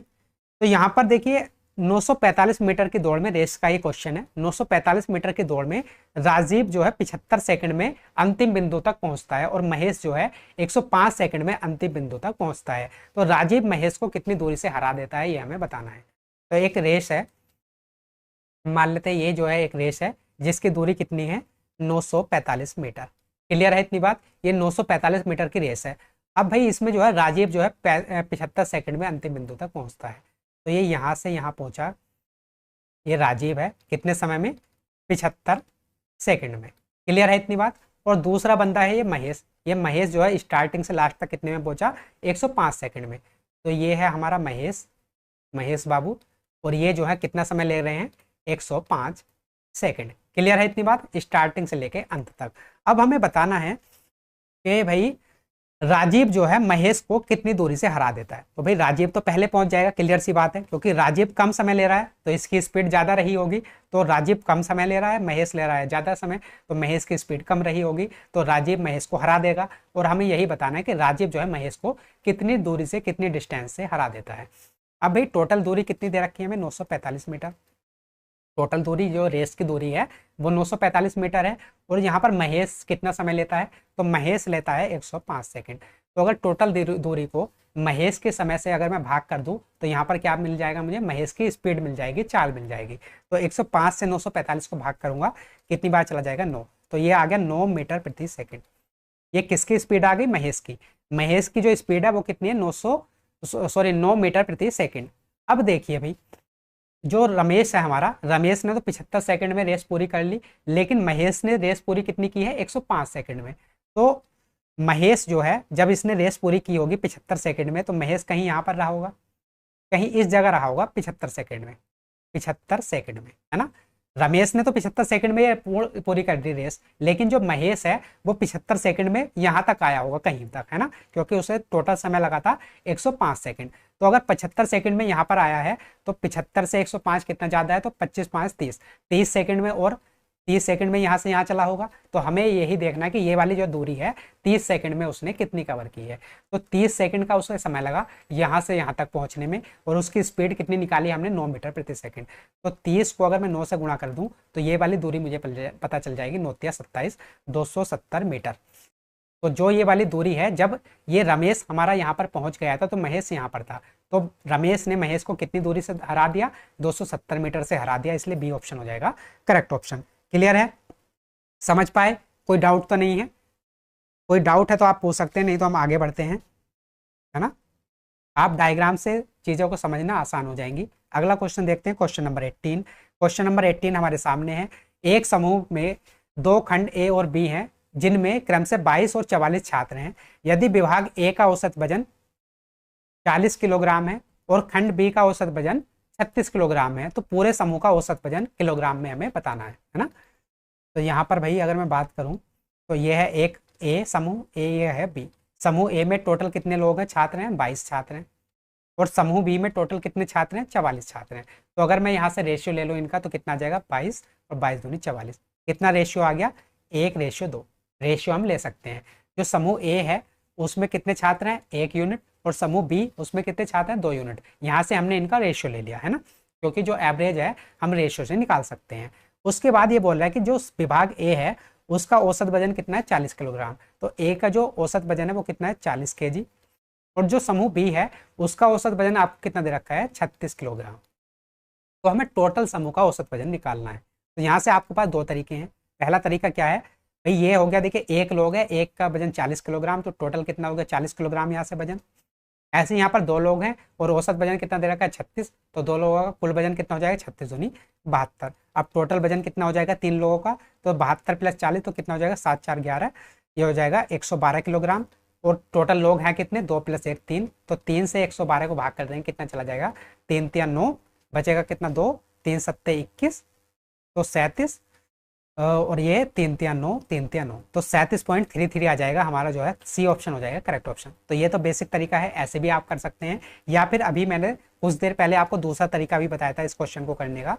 क्या कर सकते हैं आप अपनी तरफ से मान सकते हैं कि जो ये 3 लोग हैं, एक यहाँ पर 2 यहाँ पर, ये टोटल जो 3 लोग हैं इनका एवरेज अपनी तरफ से मान लो, कुछ भी हमने मान लिया, 36 किलोग्राम है टोटल, जो एवरेज है 36 किलोग्राम है ना। तो 36 से 40 कितना ज़्यादा है, 4 किलोग्राम ज़्यादा है, और एक ही लोग हैं यहाँ पर, तो 4 किलोग्राम ज़्यादा है। और यहाँ पर देखिए 36 ही माना है, 36 ही है, तो यहाँ पर तो 0 हो गया, तो यहाँ पर तो ना तो ज़्यादा है ना कम है, तो टोटल कितना ज़्यादा है, 4, और 4 ज़्यादा है कितने पर, 3 लोगों पर, तो 4 ज़्यादा है 3 पर, तो पूरे ग्रुप में ये डिस्ट्रीब्यूट हो जाएगा, तो ये कितनी बार चला जाएगा, 3 × 9 प्लस, और यहाँ पर 3 3, तो 1.33 जो है यहाँ पर ज़्यादा हो जाएगा। हमने माना था 36 किलोग्राम, तो 36 में 1.33 जोड़ दें, कितना आ जाएगा, 37.33। सी ऑप्शन हो जाएगा हमारा करेक्ट ऑप्शन। तो आप दोनों तरीके से क्वेश्चन को कर सकते हैं, दोनों तरीके मैंने आपको बता दिए। यहाँ पर बेसिक से भी कर सकते हैं, बेसिक भी आसान है, और इससे भी कर सकते हैं। ये तरीका तब ज़्यादा कारगर रहता है जब नंबर बड़े बड़े हों, कैलकुलेशन ज़्यादा मुश्किल हो, तब ये तरीका कारगर रहता है हमारा। क्लियर है, आगे बढ़ जाएं भाई। अगला क्वेश्चन देखते हैं, क्वेश्चन नंबर 19। क्वेश्चन नंबर 19 हमारे सामने है। ए, बी और सी एक कार्य को क्रम से 12, 15 और 20 दिन में कर सकते हैं। वे दोहराए जाने वाले पैटर्न में काम को करते हैं। पहले दिन ए और बी एक साथ काम को करते हैं, दूसरे दिन बी और सी, तीसरे दिन सी और ए, और फिर इसी प्रकार चौथे दिन चक्र दोहराया जाता है। तो इस पैटर्न का पालन करते हुए उन्हें पूरे काम को करने में कितने दिन लगेंगे, ये हमें बताना है। तो यहाँ पर ए, बी और सी, ए कंप्लीट काम करता है कितने दिन में, 12, बी करता है 15 दिन में, और सी करता है 20 दिन में। तो यहाँ से हम इनका एलसीएम ले सकते हैं।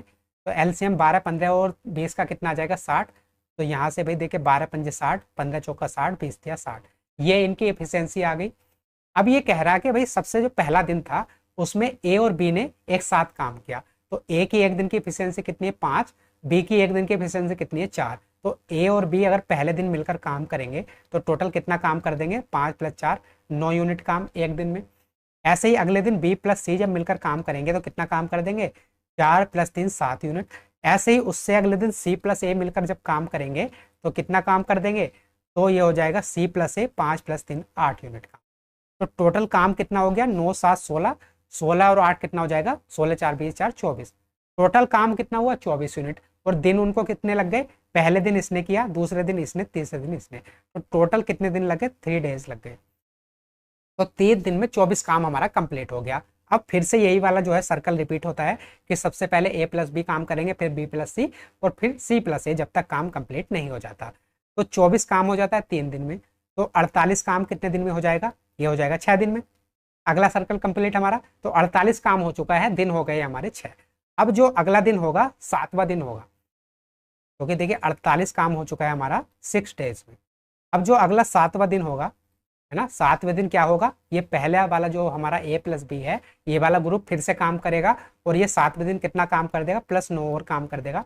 तो टोटल काम कितना हो जाएगा, 48 + 9, तो ये हो जाएगा 57 काम कंप्लीट हमारा। तो 57 काम हो गया, 7 दिन हो गए हमारे कंप्लीट। 57 काम हो चुका है और 7 दिन लग गए। अब जो ये 8वां दिन आएगा, उसमें देखिए टोटल काम करना था हमें 60, 57 काम हमारा हो चुका है, तो 3 काम और बचा है। और जो अगला वाला ग्रुप है बी प्लस सी, एक दिन में कितना काम करता है, 7, तो 3 काम कितने दिन में कर देंगे, तो 3/7 दिन में। तो ये जो है इतने दिन में काम कर देंगे। तो 7 दिन तो ऑलरेडी हो चुके थे, प्लस 3/7 दिन और, तो 7 सही 3/7 दिन लगेंगे टोटल काम को कंप्लीट करने में। 7 सही 3/7, ए ऑप्शन हो जाएगा हमारा करेक्ट ऑप्शन। क्लियर है, समझ पाए आप क्वेश्चन को कैसे करना है। तो देखिए तरीके सबके एक हैं, थोड़ी कैलकुलेशन मुश्किल हो सकती है, लेकिन अगर आपने बेसिक तरीका समझ लिया तब आपको मुश्किल बिल्कुल भी नहीं होने वाली। आगे बढ़ जाते हैं, लास्ट क्वेश्चन है आज की क्लास में, क्वेश्चन नंबर 20। क्वेश्चन नंबर 20 हमारे सामने है, एक व्यक्ति को एक मोबाइल फोन 680 रुपए में बेचने पर हानि होती है। यदि उसने इसे 1100 रुपए में बेचा होता तो उसका लाभ पहले हुई हानि का 2 गुना होता। तो मोबाइल फोन का क्रय मूल्य ज्ञात कीजिए। देखिए क्वेश्चन आसान है, लैंग्वेज थोड़ी मुश्किल है। अगर आपने लैंग्वेज को समझ लिया, क्वेश्चन आसान है ना। तो मैं आपको समझाने में मदद करूंगा। एक व्यक्ति को एक मोबाइल फोन 680 रुपए में बेचने पर हानि होती है। भाई किसी भी व्यक्ति को लॉस या फिर हानि कब होती है, अगर उसने जो मूल्य पर, क्रय मूल्य पर कोई चीज खरीदी है, अगर उससे कम मूल्य पर अगर वो वस्तु बेच दे तो उसको हानि होती है। मान लो मैंने 10 रुपए में ये पेन खरीदा है, और सॉरी 10 रुपए में ये वाला पेन मैंने खरीदा है, और मैं अगर इसको 8 रुपए में बेच दूं तब मुझे क्या हो जाएगा, हानि हो जाएगी। और 10 रुपए का अगर मैंने पेन खरीद के इसको 12 रुपए में बेच दिया तब मुझे क्या हो जाएगा, प्रॉफिट हो जाएगा। मतलब जो मेरा क्रय मूल्य है, जो मेरा कॉस्ट प्राइस है, उससे अगर मैं कम में बेच दूं तो मुझे हानि हो जाएगी, उससे अगर मैं ज्यादा में बेच दूं तो मुझे लाभ हो जाएगा। तो यहाँ पर सेम बात है, हम मान लेते हैं कॉस्ट प्राइस ये है। अब देखिए यहाँ पर उसको 680 में बेचने पर क्या हो रही है, 1 यूनिट की मुझे हानि हो रही थी, तो अब जो लाभ होगा हानि का 2 गुना होगा। मतलब पहले हानि 1 की थी तो लाभ कितने का होगा, 2 का हो जाएगा, जब मैं इसे जो है 1100 रुपए में बेच दूंगा। तो आप इस वाली लाइन को समझ पाए। अगर आप समझ गए हैं तो तब आपके लिए क्वेश्चन आसान है, लेकिन अगर आप लैंग्वेज में उलझ गए हैं, लैंग्वेज आपकी समझ में नहीं आ रही, तब ये क्वेश्चन मुश्किल रहेगा आपके लिए। तो मैंने बिल्कुल कोशिश की है कि बिल्कुल आराम से समझाऊं आपको। कॉस्ट प्राइस ये था, इससे कम में हमने बेच दिया 680 में तो लाभ, मुझे हानि हो गई, और इससे ज़्यादा मैंने बेच दिया 1100 रुपये में तो लाभ हो गया। लेकिन क्वेश्चन के अकॉर्डिंग जो हानि है, जो लाभ हुआ है मुझे 1100 रुपये में बेचने पर, पहले हुई हानि का 2 गुना है। मतलब मैंने मान लिया कि अगर मुझे पहले 1 यूनिट की हानि हो रही थी तो अब लाभ कितने का, 2 यूनिट का। तो टोटल अंतर यहाँ से यहाँ में टोटल अंतर कितने का आया, तो 1 यूनिट ये प्लस 2 यूनिट ये, टोटल यहाँ से यहाँ तक कितने यूनिट का अंतर आया, 3 यूनिट का। लेकिन एक्चुअल में कितने रुपए का अंतर आ गया, तो 680 से 1100 रुपये में बेच दे तो कितने का अंतर आया, तो 680 + 20 कितना हो जाएगा, 700, तो ये हो जाएगा 420 का। 3 यूनिट का अंतर है यहाँ से यहाँ तक, लेकिन एक्चुअल रुपए में कितने का अंतर है, 420 का अंतर है। 680 और 1100 रुपए में कितने का अंतर है, 420 रुपए का। इस बात को आप समझ पाए। तो ये 3 यूनिट की वैल्यू आपको 420 दे रखी है, यहाँ से 1 यूनिट की वैल्यू कितनी आ जाएगी, तो ये आ जाएगी 140 रुपए। अब हमें क्या बताना है, हमें बताना है मोबाइल फोन का क्रय मूल्य बताना है। तो भाई 1 यूनिट की वैल्यू हमारी 140 है, तो अगर मैंने 680 रुपए में बेचा था तब मुझे क्या हुई थी, हानि हुई थी, और कितने की, 1 यूनिट की हानि हुई थी। तो अगर मैं 680 में ये 1 यूनिट की वैल्यू कितनी, 140 रुपए, तो 680 में अगर मैं 140 जोड़ दूं तब मुझे क्या मिल जाएगा कॉस्ट प्राइस। तो 680 में 140 जोड़ूंगा कितना आएगा 8 4 12 और 6 और 1 7 और 1 8 820 रुपये। तो जो कॉस्ट प्राइस आएगा क्रय मूल्य आएगा वो कितना आएगा 820 रुपये। ए ऑप्शन हो जाएगा मेरा करेक्ट ऑप्शन। तो आप दो तरीके से इसको कर सकते हैं, एक तो 680 में आप जो है 140 जोड़ दो तब भी आपको लाभ मिल जाएगा, सॉरी क्रय मूल्य मिल जाएगा, या फिर आप जो है 1100 रुपये में से ये 2 यूनिट, 1 यूनिट की वैल्यू है 140, 2 यूनिट की वैल्यू कितनी आ जाएगी, ये आ जाएगी 280। तो अब अगर आप 1100 रुपये में से 280 माइनस कर देंगे तब भी आपको क्या मिल जाएगा, ये कॉस्ट प्राइस मिल जाएगा। तो या तो इसमें 1 यूनिट जोड़ दो या इसमें से 2 यूनिट घटा दो, आंसर आपका 820 ही आने वाला है। तो आप समझ पाए होंगे, मैंने कोशिश की है कि इसको बहुत अच्छे से समझाऊं जिससे कि लैंग्वेज आप समझ पाए, आगे ऐसा क्वेश्चन आता है तो आप एग्जाम में ज़रूर कर पाए। तो ये हमने 20 के 20 क्वेश्चन कर लिए हैं। ये हमारा पेपर था पीजीटी ज्योग्राफी का, 2 अगस्त को ये आपका एग्जाम हुआ था। इसकी जो PDF है वो मिल जाएगी आपको Telegram channel paper 1 by Shivam Chauhan पर। अगर कहीं पर कोई डाउट है तो आप जो है कोई वीडियो बाद में देखता है तो वीडियो के नीचे कमेंट बॉक्स में लिख देना। वीडियो अच्छी लगी है, हेल्पफुल लगी है तो लाइक भी कर देना और मुझे कमेंट में बता भी देना कि चीज़ें आपको अच्छी लग रही हैं, चीज़ें समझ में आ रही हैं।